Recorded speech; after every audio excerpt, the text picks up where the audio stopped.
Welcome into Bet the Edge. It's Friday, August 26th. I want to thank everybody watching our NBC Sports YouTube channel live. Today is going to be a special episode. We got two guests coming on to break down the AFC and teams we've changed our opinions on with the preseason coming to a close. To help us out, fantasy football analyst, NFL bettor Lawrence Jackson of NBC Sports Edge and RotoWorld will make an appearance, as well as PointsBet's head trader Jay Croucher, who will also join us next week on the show. But as we always do, Drew and I will wrap up our show with the edge of the day. All that and more on Bet the Edge, powered by PointsBet.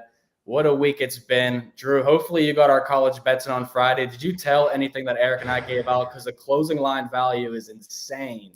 Yeah, these markets are ripping. It's hysterical watching all this. And one of my favorite traditions of week 0 college football is laughing when these games land in the middle. Because it feels like it happens every single year, just because like there's so much movement, a lot of people forcing action. You're seeing Nebraska down to 11.5. That total, by the way, is cratered. That's 50.5 now after opening up on the, some places had 54.5 on the open. That market sitting at 11.5 right now came down from 13.5 at the high point just yesterday. So some Northwestern steam. I guess Wildcat fans going to get up, have a Guinness, and enjoy with their breakfast. And it's going to be a wild day tomorrow. I'm excited. Love your UTEP look the best. They are probably going to go off as a small favorite here, which is cool. But overall, the one I still can't really wrap my head around is how is Vanderbilt laying more than a touchdown at this point? -9. Talk about value, my guy. They opened as a pick'em back in April and May. Wow. You want to know the last time Vanderbilt beat an FBS school by more than 7 points? It was 2017. It has been a why are you ruining the vibes on a Friday, bro? Did you lay it with Vandy? I got 6.5. I'll take the 7. I got it inside the line. That's why I was cool with it. But anything outside of a 7, I'm not laying that with Vanderbilt. That's a big number, yeah. It is a big number for them, but they're going to look a lot better. Illinois now went from -10 to -13, so we got a whole field goal of value there. UTEP plus is a pick'em or even a small favor on FanDuel. Pick'em on PointsBet +1 on DraftKings. So, we're looking pretty good closing value wise. And Eric Froton and I gave out a player prop last night that was 67.5 rushing yards down to 51.5 now after we steamed that line. So the value is there, ladies and gentlemen. Before we bring in our guests today, though, Drew, Bills are +6, Ravens are -6. Do the streaks live on? Which one does and which one doesn't? Or do they both? I think they both live on. I think Baltimore obviously cares about this. I don't think there's any denying that at this point. And honestly, the fact that Carolina is laying 6.5 points when you're going to get a lot of PJ Walker in this game is pretty surprising. If there's one team that is among the deepest in the NFL, it is the Buffalo Bills. And even if the Buffalo Bills are not trotting out their starters, their second team is equal to Carolina. So don't really get the 6.5 there. That's been creeping down. I saw some 7s yesterday, although the +7 was super juicy. I still think this was probably Bills or pass. And then, as you mentioned, I think the Ravens carry on. Yeah, Bills +220 on the money line I was seeing yesterday, and I said, no, that's tempting. 10 straight and 22 straight, something like that for both those teams. Bills and Panthers, third most bet game of the preseason on PointsBet. Seahawks, Cowboys, number 2, and then number 1 is Chargers and Saints.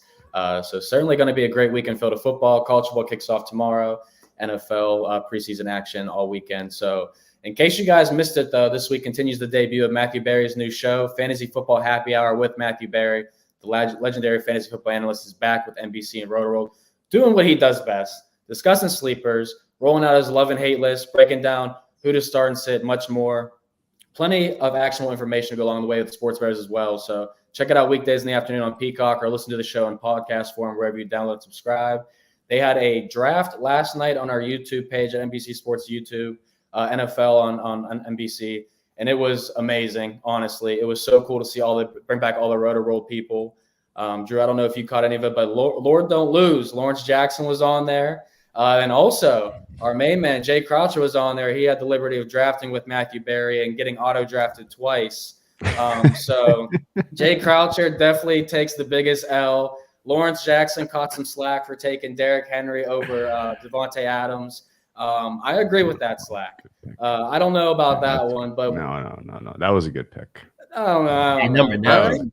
Yeah. It was number 9. It was number 9. The touches will be there, but the offensive line will be the offensive line of the Tennessee Titans. But I want to ask you guys, because Lawrence, I know it was big for you because obviously you're new. Roto-World's back. You're one of the faces of it. What was it like being a part of that draft last night? And ultimately, what did you think about your draft?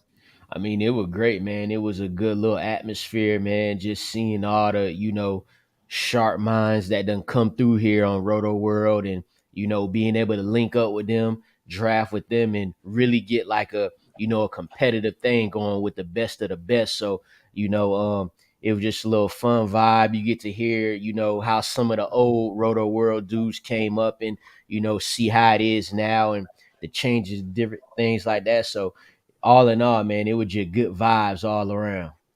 Yeah, I thought you did a great job of being you on there. And I did like your draft. I'm just cutting some slack because that was the debate for a solid 5 minutes about Derrick Henry before you came on. Yeah, I saw. I just let it come to me, man. I wanted to take Dalvin Cook. He got picked right ahead of me. So I was like, all right, what do I do? I was like, all right, well, let me take one of the best running backs in the league and figure everything else out. I ended up catching Nick Chubb in the 3rd round. I also wanted to take Kyle Pitts there. He went right ahead of me. So I'm like, right, right. And you can see I let the clock go down because I'm like, I was like, let me get the best player available, Nick Chubb in the 3rd. So I'll just let it come to me, man. Yeah, no, I loved every second of it. And Jay, I was going to blame – I got an eye problem right now, a little eye infection. I was going to blame it on Eric Froton, but I'm actually blaming it on your draft because that was an eyesore at some points. I'm like, Jay, you got 20 seconds. Come on, man. I'm like sweating for you. So, what was it like for you drafting with Matthew Berry and getting lobster rolls sent to you guys on command? Yeah, I've only got negative memories of the draft. It was like Matthew repeatedly said on the show, it's difficult to co-host and lobster roll and draft all at the same time. A lot of rush decisions. Didn't love the auto draft selecting Jacoby Myers for us. And didn't love us panicking and taking Juju Smith-Schuster at the top of the 4th round. Would have liked to get him 5 rounds later. But yeah, outside of that, it was fun. All right. Well, good job by you guys and some entertaining content, if not, helping people pretty clearly prepare for what is the biggest weekend for fantasy football of the entire year. I mean, nothing beats kind of the home draft where you get together with your boys and, sort it out and chop it up. And that's really what this weekend coming up is all about. I think almost everybody this weekend, that's kind of the name of the game. So sure, it should be a ton of fun.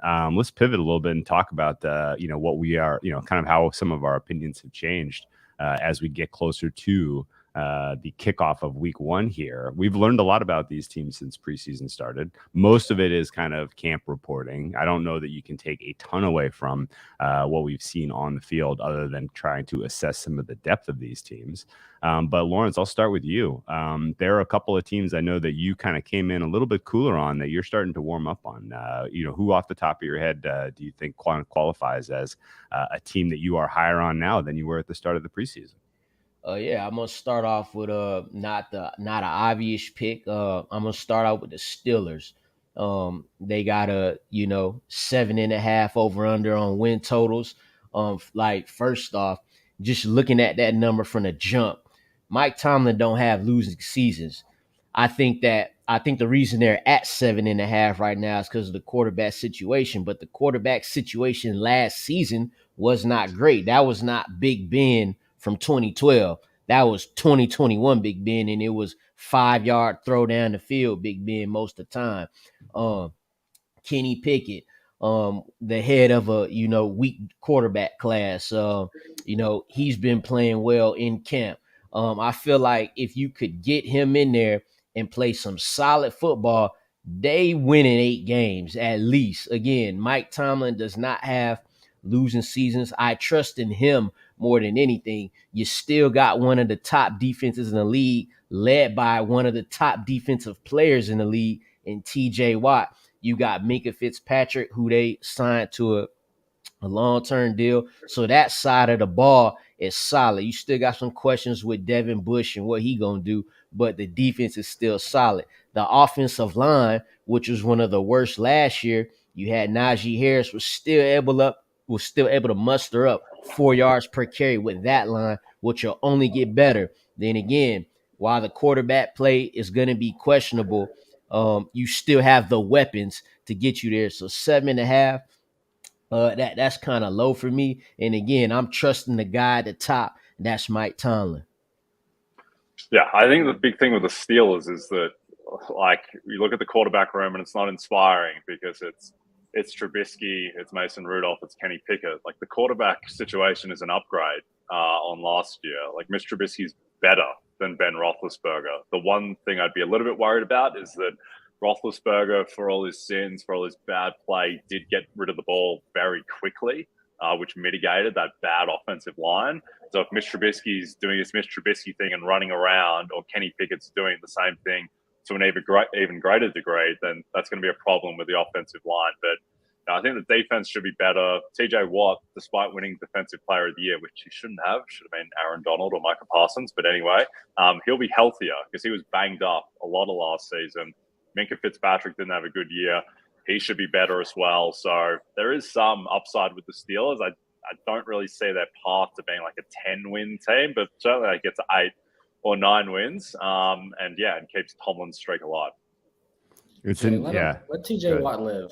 Let TJ Watt live. All right. I know. I agree with that though. Like, you had the Patriots last year have a rookie quarterback, solid team around them, good coaching. That's the same thing you could potentially have here in Pittsburgh. I don't know if that's going to end up in the playoff berth, but I could, like, I would not be taking the under on 7.5. Ain't no way. Not a Mike Tomlin led team. Yeah, I mean, this is the problem with the AFC is that you kind of have to pick some team to finish fourth in a really good division, and like I agree with people have kind of forced the Steelers down just because of the quarterback situation. They forced them to the 4th spot in that AFC North, but they stay healthy, and realistically there's injury question marks and quarterback question marks for 2 other teams in that division. So, I think it's entirely possible that they could surprise to the good, which is the same kind of narrative that I've got for one of my surprise teams, which is the Las Vegas Raiders. Same situation where you kind of have to put them in 4th to start with, just based on sort of the holes on the team and, just in general, Carr probably being the 4th best quarterback in this division. But like, they've upgraded a lot and they did well last year, despite having one of the more ridiculously, problematic seasons just from an off the field stuff standpoint. And, now that they have stability, you bring in Devontae Adams and you have like what looks, at least on paper, to be a really dynamic passing offense. I'm not sure that people are correctly rating this team in the overall fabric of the AFC.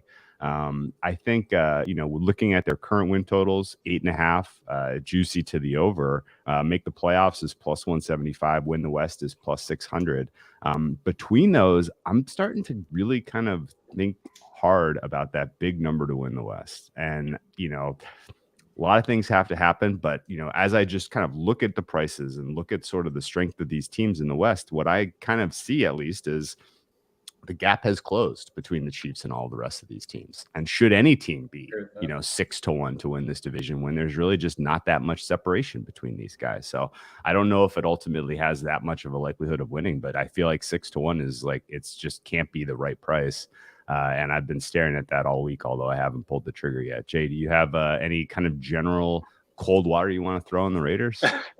Please do, Jay. I think they have a lot of question marks, obviously, and I think it's a big question about what the ceiling of the defense is, what the ceiling of the offensive line is as well. But I think if you're betting on the Raiders, you're better to look at the bigger numbers because they are a high variance team and you want to ride those tails. You want to bet on them to win the AFC West at plus 600 instead of betting on them to go over 8.5 wins at minus 110. I think you want to ride that upside, because where all the variance comes from is we just don't know what Josh McDaniels is. Like, you say, a car crash like he was in Denver, or have all the years that have elapsed since then as you become, a real head coach. And the team there's a lot of talent, and Devontae Adams, Darren Waller, Hunter Renfrow. Like, you don't get a much better top three than that. And I think the public might still underrate Derek Carr a little bit, just because he's not, I guess, the most exciting quarterback. But Derek Carr could absolutely be a top 10 quarterback in a given season. So then you look at the defense, like Max Crosby as well, another guy who's underrated by perception. Max Crosby is like a top 5 edge rusher in the NFL. He was number 1 in the league for pressures last year. And now he has Chandler Jones opposite him to take some attention off him. So the Raiders have question marks and weaknesses, but so do all these other teams. And I don't think the gap between, say, the Chargers and the Raiders is as significant as most people would probably think. There's no gap. It's a nice little gap on paper. They knocked the Chargers out of the playoffs last year. Let's not forget that. So we quick to forget that. Then the Chargers signed Khalil Mack, who passed his prime, and J.C. Jackson. He pretty good, but they signed those 2 players. All of a sudden, the Chargers going to the Super Bowl. Yeah, I feel like we aren't talking about Khalil Mack enough. Like, everyone just thinks he's in and out, like he's done for, and I think that's going to be a huge addition this season. But yeah, I hear your point, Drew. Like, 6-1 for the AFC West in such a tight and talented division where all 4 teams can make the playoffs. Like, I see your point, but I'm one of the people, like, I'm with Jay more where I don't want to bet the Raiders, like, season total. I don't have much faith in them because all the luck they had last year. But that's a whole different topic we can get on. Would you feel more confident in taking the Patriots to win more than 8 games or the Raiders to win more than 8 games? Because how you talk about the Raiders, I'm kind of high on the Patriots. Lawrence was talking about them last year making the postseason. We know defense and coaching wins championships as much as if it's an offensive error in football, in my opinion. But I'm not as high on the Dolphins either. Like, everyone's talking about the Dolphins like they're solidified as the second best team in the AFC East. And, you're going to have to convince me that. I think the Patriots, have a chance. I think the Patriots are kind of just the most blah team in the NFL, and it's perfect that their win total is exactly 500. It's 8.5, which just feels perfect. And they've kind of become they're always compared to the San Antonio Spurs, and I think that there is a bit of a comparison there where Greg Popovich and Bill Belichick, where the system is magnificent, the buy-in from the players is magnificent, but I do think there is some concern with Belichick and the fact that he's getting progressively more conservative. He's not letting Mac Jones throw the ball. Maybe we'll see more of that in year 2, but he's also very conservative with his 3rd and 4th down play calling. And the real concern with the Patriots is that cornerback room, which a couple of years ago was the best in the league when you had Stephon Gilmore and J.C. Jackson when they were going to the Super Bowl. And now the cornerback room is like Jalen Mills and pray for rain. Like, there's just nothing there. Malcolm Butler injured, done for the year. J.C. Jackson on the Chargers. So I'd be a little bit concerned about that. And there's just no massive strengths on the team, which I think you can get excited about. Maybe the offensive line, maybe Mac Jones takes a leap, but what's his real ceiling? So, yeah, I don't know. It just feels like they go 8.5 exactly. Yeah, I'm with you 100% there. And the Patriots are funny because they're a bottom 5 roster in the AFC in terms of talent. Yeah. No question. Yep. Really? They no talent, no question. But like they're not like relying on any kind of singular player outside of Mac Jones to stay healthy to be competitive. So it's like they're resilient to a degree. Like, there's no one that's so important that if he goes down, you're like, oh, well, now the Patriots are in deep trouble. No, like, another guy will step up, and then so the question is, is Belichick enough of a positive to elevate a bottom 5 roster to like above 500? And that's not an easy question to answer. Like, we've seen him do it in the past. I think realistically he did it last year. So it's that's kind of the key for me. And I agree with Jay. I think 8.5 is exactly right for them. So let me ask you this. Let me ask you this real quick, because that was very interesting. The Patriots have a bottom 5 roster in the AFC. The teams below them, I presume, the Jets, the Texans, with a bullet. Titans, I hope. Titans, I think, are they're very, very, very similar. Jaguars, I hope. I think all 4 AFC North teams, all 4 AFC West teams have better rosters than the Patriots. And then Colts, Bills, easy calls. And Dolphins. then Dolphins are better roster, worse coaching. And then the Titans and the Jaguars are kind of like the borderline teams. So you're giving them the third or fourth worst roster in the AFC. That's something I don't think I've ever would hear with the New England Patriots at all. Lawrence, what do you think about that? Yeah, I mean, listen, I just watched the Patriots first team offense and first team defense go against the Panthers backups. It took them 3 drives to start moving the ball on the Panthers backups. Meanwhile, PJ Walker and the Panthers are just moseying on down. They didn't score a touchdown, but they moseying on down the field versus Matt Judon in the Patriots starting defense. Now, Matt Jones ended up throwing that 45-yard dime. They finally got in the end zone, but that's worrisome to me, man. I want to know which one of these corners is covering Tyreek Hill and Jalen Waddle week 1. That's all I want to know, because I mean, Tua took the field in the preseason. Neither one of those receivers played, so it's going to be tough. I mean, Drew said it's a bottom 5 roster, and when you dig into it, it just might be. Yeah. But at the end of the day, they got to play the games.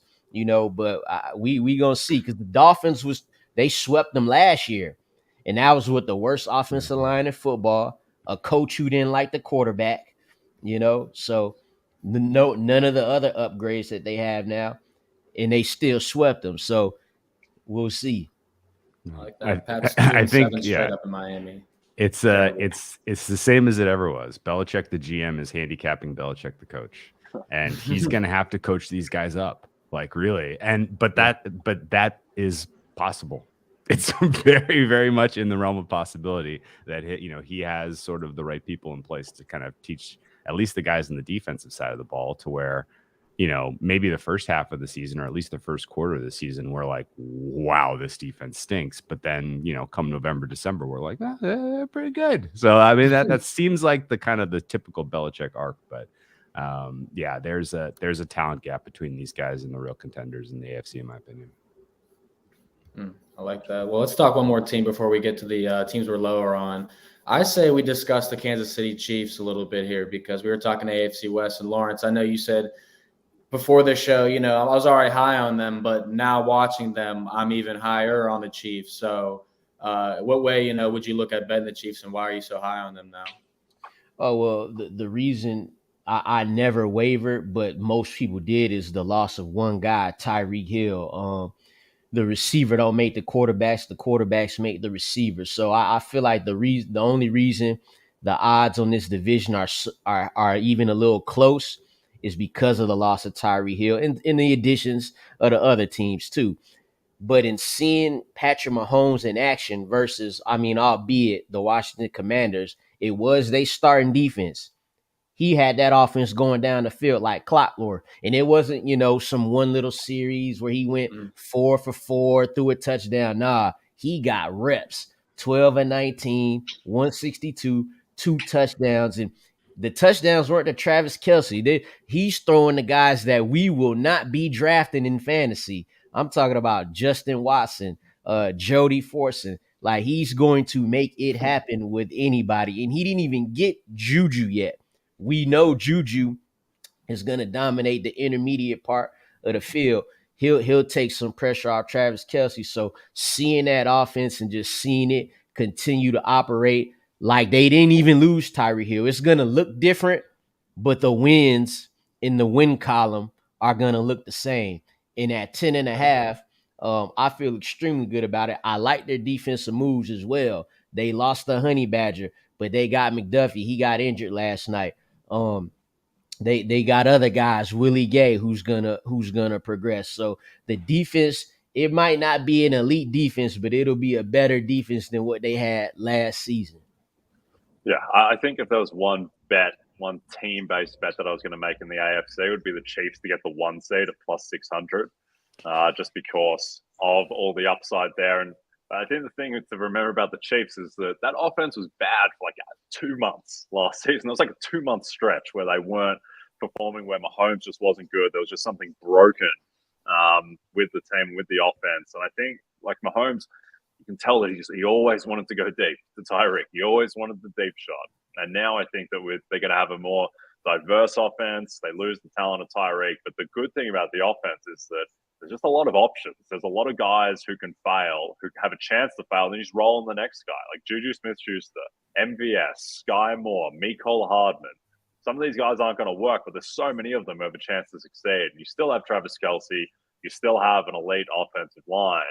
And also with the defense, they might have a pass rush for the first time in Mahomes' career, where you add George Karlaftis, who's been phenomenal in preseason, and he might not even start because they have Carlos Dunlap. Apparently, Frank Clark's given up drinking, which I think there's only upside to that for an NFL player if that happens.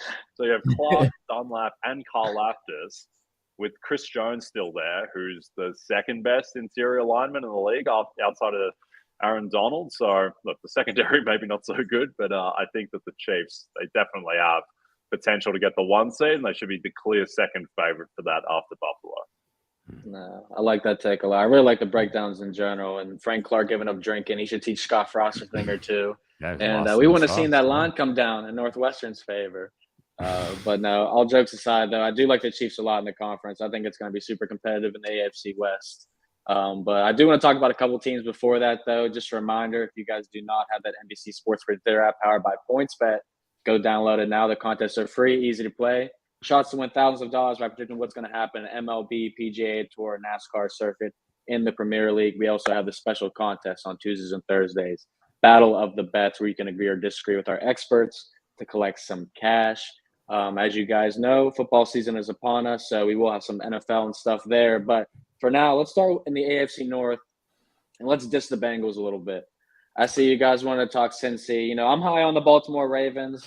Lawrence, I know you're a Lamar Jackson stan too, so I hope you're high on the Ravens like I am. And I'm glad you're high on my Pittsburgh Steelers because I think the first losing season for Mike Tomlin is incoming with that offensive line. So, you know, all be all in the AFC North, what's your breakdown, and why are you low on the Bengals? Well, I'm definitely lower on the Bengals. Just seeing as how now they did upgrade their offensive line that got him sacked 9 times versus the Titans in the playoffs. But this team had a lot of, I don't know, they had the ball bounce their way a lot going down the stretch, especially in the playoffs. Like, it ain't often where your quarterback gets sacked 9 times and you walk out with a win. But fortunately for them, when the other quarterback over there tossing 3 picks, you know, in a game, it'll work out for you. Now, this is a team that in this same Super Bowl run season, you know, they lost to the Jets and the Bears. So you factor that in. Also, the Ravens. My main argument for feeling like the Bengals will be a little down this year is the resurgence of the Ravens. You talking about a team that went 8-9 with a slew of injuries that they had, including Lamar Jackson, who missed the last 5 games. In fact, they didn't win a game after he was gone. So, you know, and they ended the season a game under 500. The Bengals, on the other hand, you know, they got in with 10 wins. They go 10-7, and, you know, they make the run. They make the, you know, like the 2007 Giants type of run to the Super Bowl, you know. So, I mean, you factor that in. The Ravens are coming back. I think the Steelers will be more competitive than what people will think. In fact, I think the Bengals might split with the Steelers. Now the Bengals going to give you hell on offense with them 2 receivers. Like, you better find a way to cover them too, because that's the top duo in football. Yeah. You find a way for that. But the Ravens as a team, as a whole, will be better. Look, I think the book on the Bengals is the conventional wisdom is they're going to be a better, more talented team than they were last season because of the upgrades to the offensive line, and they're going to have worse results. They're not going to make the Super Bowl again, most likely, just because they're not going to get those same bounces. And if you're worried about Cincinnati, I think the big reason is that last year they played the second easiest slate of opposing defenses. They were playing, by the end of the season, they were playing a Baltimore team whose secondary was basically the 4 of us.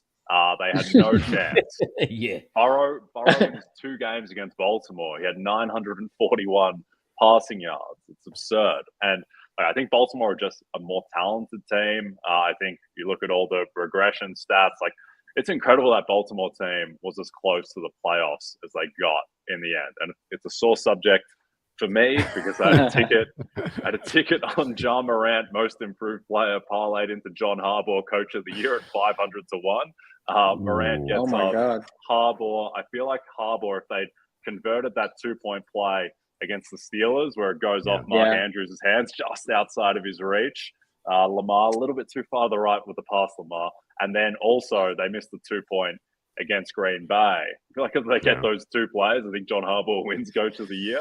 But look, that team was so banged up. Now the secondary goes from end of the season as the worst secondary in the league. Now it might be the best secondary in the league because you have Marlon Humphrey, Marcus Peters, Kyle Hamilton might not even start because of Chuck Clark and Marcus Williams coming in from New Orleans. So I think the Ravens are the class of the AFC North, and that only hurts the Bengals. All right. I see the Ravens a little differently. And this is, again, this is kind of, again, the setup here relative to when we started the preseason. Like, I kind of came into this cycle like, ooh, the Ravens are like, they're in the top 4 of the AFC. Like, they are not right there knocking on the door. But I expected Ronnie Stanley to be back. I expected Tyus Bowser to be able to provide some kind of a pass rush. And now that, you're pivoting defensive schemes a little bit here, which is a big question mark. Don't know what you're going to get with Mike McDonald. Haven't loved what I've seen from the contributions of the safeties that they brought in.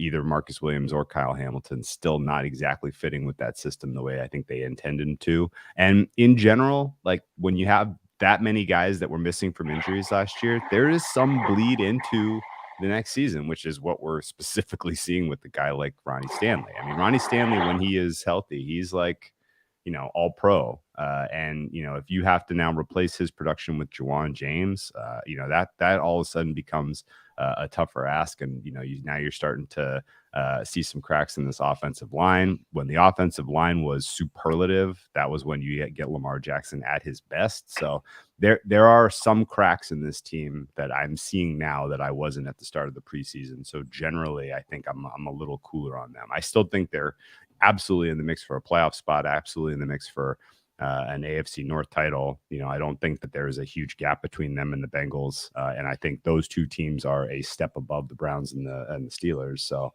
it should be a very competitive race between those two guys. But I thought they should have been the clear favorite in that division and, kind of in the mix for the AFC title. And I've cooled off a lot on them, but not as much as I've cooled on the Dolphins.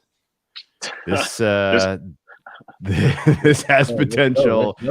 This looks like stock down to me, coming into the preseason. So coming into the preseason, I was looking at Tua's numbers and I'm like, man, like he is better than people realize. This guy has got an elite on target percentage and, they're not asking him to do much. His depth of target is short.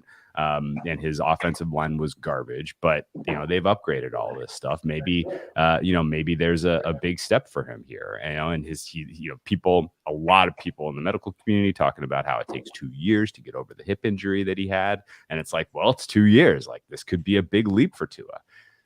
The mechanics are still a problem, though. Everything we're seeing from him, it's not looking good. And and now you have Tua and Tyreek and Waddle and McDaniel, and when you kind of put all the pieces together, they don't really fit.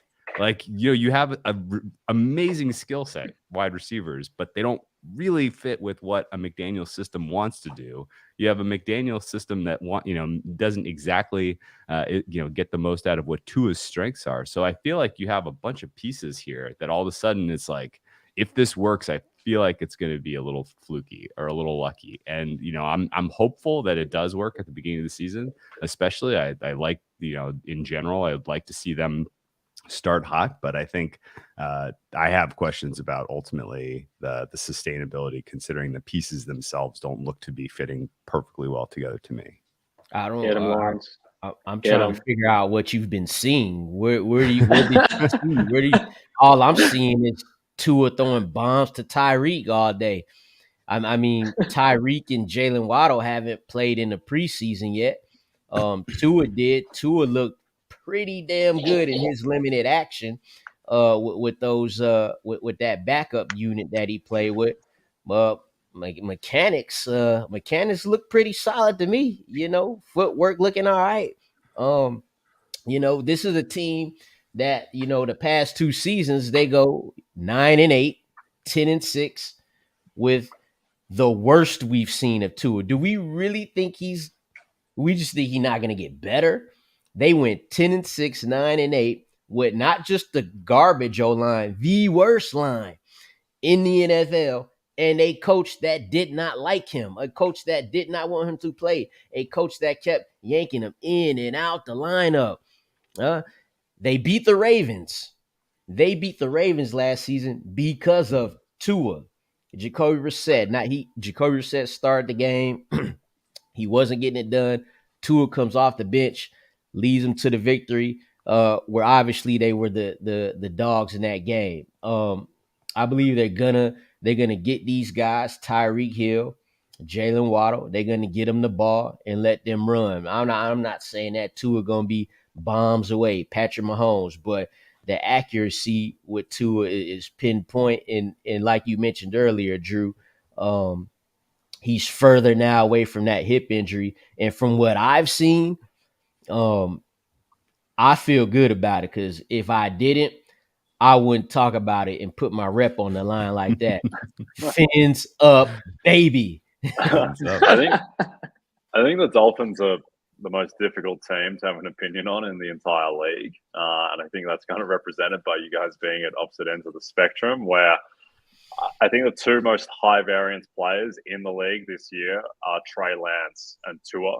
And the reason, I think we all know why Trey Lance is, because we haven't seen him. Yeah.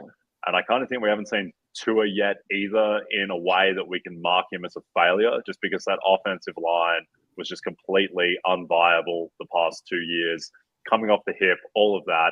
Now he has a viable offensive line. Now he has Teron Armstead in a tackle, and you have Robert Hunt, and you have Connor Williams, and you have pieces.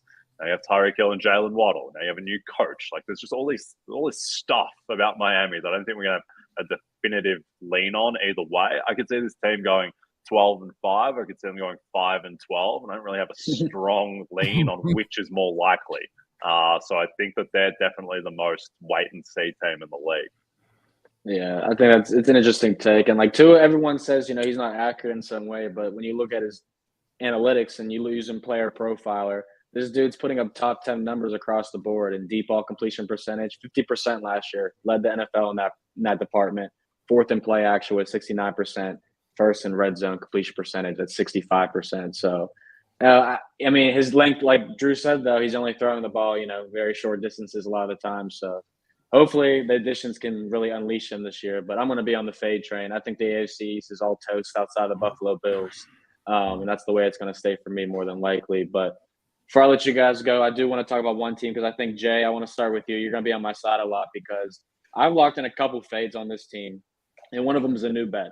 All right, so not only did I take the team total under 9 for the Titans, not only did I take the Tennessee Titans to be the lowest scoring team on PointsBet at 30-1, I also dabbled on Ryan Tannehill, most interceptions thrown at 18-1, because he had 14 last year, 17 led the NFL, and we know with the receiving corps, and Lord Don't Lose was talking about last night, Bob Woods and Treylon Burke. It's looking like a lot of interceptions are on the way, or it's Derrick Henry all day. So I'm fading the Tennessee Titans, man. I don't think they have any talent on this offense outside of Henry. Yeah, I'm out on the Titans. Not feeling good. And the market doesn't feel good about them either, because every other team in the AFC South for the division is firmed over the preseason, over the summer. And that's not even really about optimism about those teams. It's more about just fading the Titans in general, who have drifted a lot. Be very concerned about Derrick Henry. And it's not so much about the foot injury. It's more about what happened before the foot, where all of his explosive metrics were down. 2 years ago, his broken missed tackle rate was 23%. So that means that he was making a guy miss or breaking a tackle on 23% of his attempts. Now, last season, that was down to 9%. So be concerned there. The offensive line is a question mark. Got Malik Willis breathing down Ryan Tannehill's back.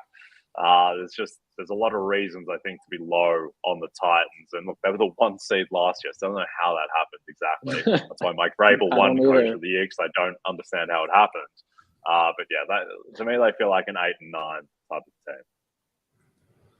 What do you think, Lawrence? Yeah, that ain't like I don't have a strong opinion on this here because I could see it 8 and 9, 9 and 8, even at best like 10 wins, strictly because I know Derrick Henry can single-handedly run the team to victories. Like if he gets going, they will win. If they shut him down, they will definitely lose.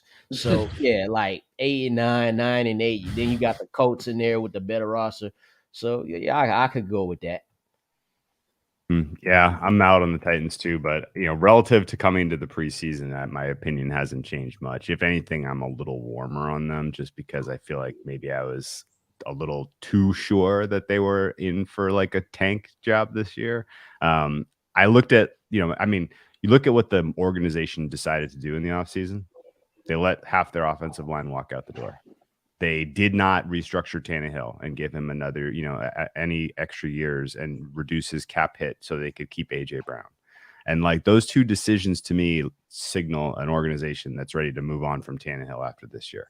And when you have a lame duck quarterback, that's usually a sign that things are going to go sideways. Like if they get off to a poor start and their schedule definitely affords that, they got a lot of tough games in the first half of this year. If they're like a Thanksgiving 2-win, 3-win team, you're giving Malik Willis some reps. Like, that may be a game over for Tannehill. So that was sort of my general feeling, but the more I kind of evaluate the team overall, there's still some huge bright spots. Henry, I think a lot of people sold a little too early on Derrick Henry. I definitely think he could have one more big year left. And then the defense overall for this Titans team looks like ceiling is top 5. They have incredible strength at all 3 levels, particularly right up the middle of that defense. So, I think if anything, I'm a little warmer than I was, but I still think the Titans ultimately are not really a factor in the AFC playoff picture. Yeah, I'm right there with you. I definitely think you guys warmed me up a little bit of Derrick Henry, but you guys definitely cooled me off the New England Patriots, though. That breakdown had me definitely. I'm not gonna. We can delete that whole 10 minutes for real. Well, no, you said you just have to say you came in to preseason expecting them to be bottom feeders, and now you're like, no, this is a 500 team. Maybe they are making the play. I mean, that's the setup. Yeah, that's the setup, but only can I get information like that from you guys. So I definitely appreciate it. Make sure you guys follow Lawrence on Twitter at Lord Don't Lose. Plenty of must-see betting and fantasy football content there. And it's all him doing it naturally, too, which I love at the best, all off the top. And then Jay Croucher at Croucher JD on the Fantasy Football Happy Hour with Matthew Berry, weekdays at noon on Peacock in audio form right after this. So I know you got to go probably, Jay. But we appreciate you guys as always. Enjoy the weekend. Hopefully you guys tell me in college football. Thanks, guys. Appreciate it. No problem. And before we get to the edge of the day, MLB Sunday leadoff is this Sunday again, guys, presented by Uber Eats. Catch the Dodgers travel across the country to face the Marlins in Miami this Sunday, 11:30 a.m. Eastern, live on NBC and Peacock.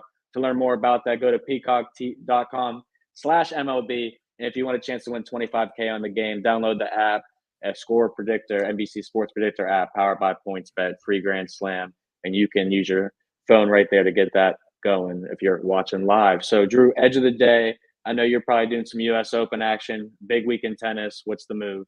Oh, my goodness. Huge week. The U.S. Open looks wide open, which is not usually the case. Usually we come into these slams and it's like, one of these 2 guys is going to win, or, one of these 3 gals is going to win. But the women's side, realistically, there are at least 15 women in the mix to win this title. The draw was broadly distributed, so there is no kind of way to pick on lopsidedness here. The weakest quarter is the fourth quarter. It looks like they kind of gave Serena Williams an opportunity to try to have a nice send off here with a little bit of a run, just based on who they've given her in terms of matchup competition there. But overall, it is going to be a wide open tournament and a ton of fun to handicap.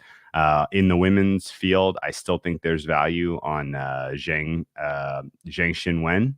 She's a Chinese up-and-coming player, gave Iga Swiatek all she could handle in their matchup at the French Open. Only player that I really thought had a realistic shot at beating Iga on clay during the entire swing. She found her way into the first quarter. She's a dog first round to Yelena Ostapenko. I like Zhang a lot in that look, and I think she could ultimately make a nice little run in this tournament. And then on the men's side, I do think that there is decent betting value for a bunch of these quarter prices. I think, the number one seed and the reigning champion, Danielle Medvedev, he came into this tournament not in great form. He was electric form last year, and that was a very deserved title. He is not the same player this year, and he got the quarter of death. They put everyone with like a pulse. Anyone who's in form landed in the first quarter, so he's going to have a very tough time emerging from that. So I think betting him no to win the first quarter is a fair wager. The third quarter is an interesting one because you have a player in Marin Cilic who's a former champion here who has not had quite as much hasn't had as much court time as some of the other younger challengers in this quarter over the balance of this season, and is very, very dangerous. And I like him to win Q3 at 14-1. Rafa Nadal, if you can find plus money on him to win the fourth quarter, that's your weakest quarter in terms of depth. I think he pretty clearly skates through to the semifinals. But the edge of the day for me, we're going to go with the Italian Matteo Berrettini to win Q2. Quarter two is the weakest in terms of top. There's really, the best seeded player here is Stefanos Tsitsipas, who I am happy to take on at price. And so I think it is quarter two is where you want to try to shop and find a medium to longer shot to come out of that quarter. And for me, this is a buy low spot on Matteo Berrettini, who he's lost in round one the last two tournaments. He didn't have a great hard court swing run up to this at all. But for those reasons, you're getting him at an extreme discount when he has the ability to find his timing on his serve and be absolutely devastating in these conditions. So I think Matteo Berrettini is underpriced at 5-1 to win second quarter. My fair price there is under 3-1. So if you can get any kind of action on Matteo Berrettini to make a little bit of noise at Flushing Meadows, I think that's my favorite look on the board right now in terms of expected value. I like that a lot. You have a lot of picks there, a lot of bonus plays. You got some sirens off in the background, but like you said, this is like the busiest week though in tennis. I was hanging out with Kenny Ducey last weekend. He was talking about how busy he's going to be with all the handicaps. For sure. But hey, a little update on my pick from Monday. Bernarda Pera, she's through to the semifinals, and she's a dog today. I'm going to double down. Gotta keep going. Just double down. Bernarda Pera, she's winning this title in Cleveland, hopefully. And, like I said to everybody, it was like what, $10 to win 160. I threw $10 on. I saw it was still going. I thought I would have cashed already. But I actually did throw in a little college football parlay too. Nice. So I'm really hoping that one comes through, Drew, because all drinks on me, brother. Next time I see you. But I have a bet. Might not be as exciting because your stuff, all your bets go on and it keeps continuing. But mine is next Friday. I've already given you guys enough college football for this weekend. We have 5 bets now. Ramir Johnson under 67.5 rushing yards. I would not play it at 51.5. UTEP +1, still playable. Illinois -10. Vanderbilt -6.5. Both those lines do not exist anymore. And then Vandy and Illinois money line parlay. I would risk a unit for less, but all those lines moved because we got good closing value and got them a week before those games begun. So what have I been doing this entire week? I've been prepping for next week, week 1. This is Temple versus Duke, the must-see game on Friday night. Now, I know a lot of you guys won't want to watch this game, so it's okay. There should be fireworks, though. We're going over 52.5 points. That's at MGM. DK has 53. Points bet and FanDuel at 53.5. So you can see if you shop your lines, you can get a little bit of value because 53 is a key number in all of football. Now, why do I like this? First of all, we know both these teams are bad. There's no debate about that one.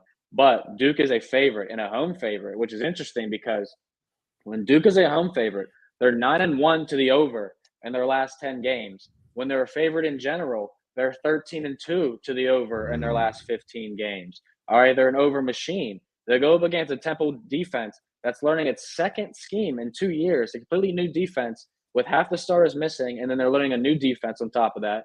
Duke, on the other hand, replaces a quarterback, running back, and receiver, which you might think is bad, but it's Duke football. Drew, you can attest to this. That's a positive for them. They're going to get some guys coming in. They're going to be better than last season. In spring ball and late camps, they look better. and they have an offensive line with 124 career starts, one of the most in the entire ACC unit. On defense, the Blue Devils lose 8 of their top 13 tacklers, so they're going to be pretty bad defensively as well. And the last 2 points, non-conference games, these teams are much better, as you can imagine, than in conference. Last year, Temple averaged 25.7 points per game in non-conference games, opposed to 16.3 on the entire season. Duke averaged 38.7 points per game in their 4 non-conference games. In home favorites last season, a little tidbit of 7 points. The overs were 11-5 last year. They were 13-3 on the money line and 10-6 ATS. So Duke in a very prime position to walk away with a win, to walk away with a cover. But I really like the over 52.5. So I'll be playing that, and I'll be sprinkling the Duke money line in one of my parlays. Drew, what do you think? This is a great breakdown. I hadn't heard any of those positive thoughts about Duke for anyone, so excited that there may be something there. But this is an old school college basketball head to head. You know, John Chaney versus Coach K back in the late 90s, 2000s. That was always a feisty matchup. Owls versus the Blue Devils. So no, 52.5 is a little on the low side in general. So. Yeah, I mean, Duke may not win a bunch of games this year, but they can score some points with a veteran O-line. So let's go. Let's get some points here. I love it. Let's do it, baby. Yeah, Duke looking 72% of bet count on the over, 53% on the under. We'll ride with the over, baby. It's a little low, like Drew said. So appreciate the time. That was the Well Capper and V Money, baby. Hope you guys enjoyed your Friday. I'll be back on Monday. Dre Croucher will be joining me. Drew will be busy with tennis this weekend. Make sure you follow him on Twitter at the Well Capper. Don't forget to check out NBCSports.com for all your information you guys need to know with betting and fantasy. Continue helping out with your wagers and this big weekend. Thanks for everyone watching live on the NBC Sports YouTube channel and everyone listening on the podcast form. Again, don't forget to subscribe, rate it. Good luck with your plays. Let's cash.